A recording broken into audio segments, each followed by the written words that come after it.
The glory, fame, and fortune is what everyone seeks in sport careers. But they really don't understand the challenges you have to face in the NCAA. Players have been allowed to play college sports straight from high school since 2006. Only three U.S.-born athletes in basketball and football combined came straight from high school to the pros. The NCAA have athletes trapped and went the path to the pros. Student athletes got to play for the NCAA and play for free. Over 1,200 universities, colleges have united as a member of the National Collegiate Athletics Association. Together they set the rules for these game. Together they set the rule of the game for the college sports. Living by the rules are these student athletes. For their talents, student athletes are given a free education and a chance to showcase their skills. In exchange, they must abide by the rule. In exchange, they must abide by the code of amateurism, prohibited from accepting any kind of payment or benefit beyond their scholarship. This amateurism code is enforced by the NCAA National Office, a tax-exempt, non-profitable organization with interpreting the rules set by the members. While 450,000 students play dozens of NCAA sports, every year they capture the national spotlight and generating billions of dollars. In his 4 years at UCLA, Jonathan Franklin has become one of the most celebrated players in university history. With over 4,400 yards, he's an all-time rushing leader, and he has been advertised without his day, placed into games with nothing in return, and these students have put in so much they deserve a little extra to go grocery shopping and buy what they need. At times they don't have enough to provide for themselves. In 2012, the UCLA basketball and football put in $71 million. A stadium has like 7,000 seats. 7,000 come to watch you play. After the game, kids come and tell you to sign autographs and take pictures. Then you walk back into your dorm and you open your fridge and there's just nothing. It's an NCAA violation for the coach to buy anything for these student athletes. You're not allowed to say how bad you're struggling because you're stepping out of line. It's a smart, evil scheme to keep kids quiet. They have full control of your eligibility. That's why you don't see any athletes talk against the NCAA no matter what they're going through.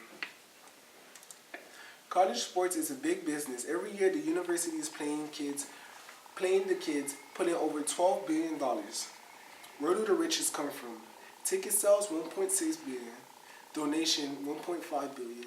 TV contracts, $1.2 billion. Sponsorships, $1.5 billion. Royalties, $1.5 billion from licensing and merchandising. Operating as a non-profit and with no shareholders run up unbelievable expenses. Spending every dollar they earn and then some. In most states, the highest paid employee is a college football or basketball coach. Alabama leads the pack with $5.62 million salaries.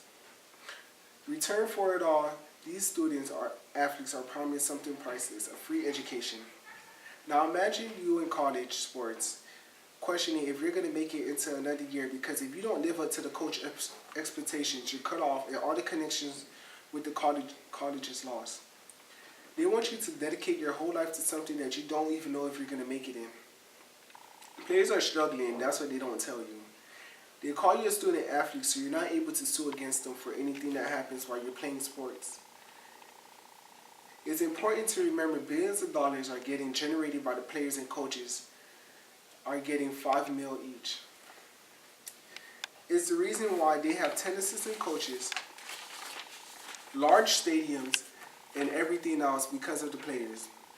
They call them student athletes because the coaches, but the coaches have to renew their contracts every year. Even if you're a 4.0 student, he can remove you from the team, which is destroying your scholarship.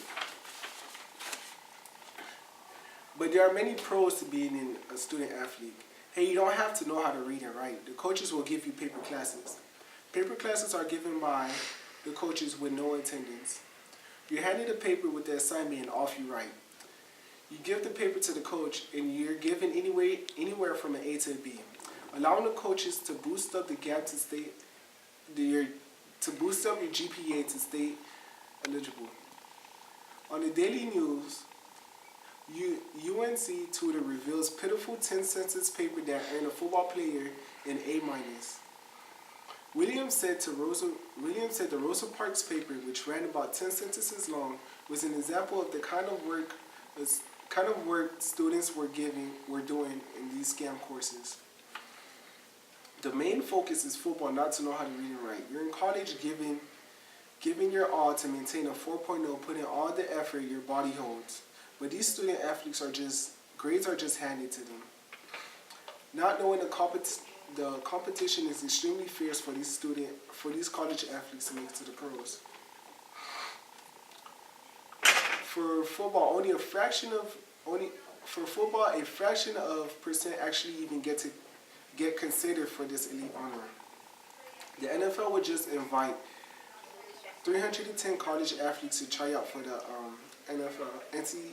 NSL out of an estimate of 9,000 college football players. Even though you're getting these great grades, you might not even make it.